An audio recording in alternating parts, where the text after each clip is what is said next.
சென்னை கோயம்பேட்டில் உள்ள grand tower ஹோட்டலில் இஸ்திரி போடும் தொழிலாளி போல பதுங்கியிருந்த மேற்கு வங்க மாநிலம் புர்பா பர்தமான் மாவட்டத்தை சேர்ந்த அனோகர் என்பவரை சென்னை போலீசார் உதவியுடன் மேற்கு வங்க மாநில தனிப்படை போலீசார் அதிரடியாக கைது செய்தனர்.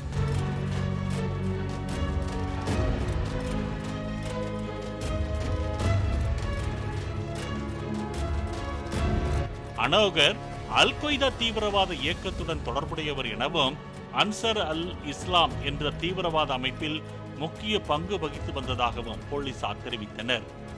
மேற்கு வங்கத்தில் கைது செய்யப்பட்ட ஹபீபுல்லா என்ற தீவிரவாதியை விசாரித்த போது அவர் தலைமறைவாக உள்ள தனது கூட்டாளி அனோகர் சென்னை ஹோட்டலில் தங்கியிருப்பதாக வாக்குமூலம் அளித்ததன் அடிப்படையில் இந்த கைது நடவடிக்கை மேற்கொள்ளப்பட்டதாக போலீசார் தெரிவித்தனர்.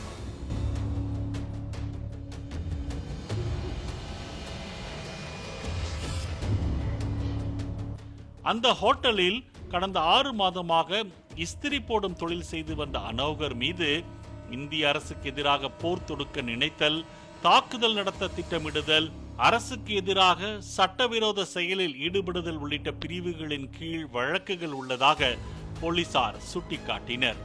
பாலிமர் செய்திகளுக்காக செய்தியாளர் கதிரவன்.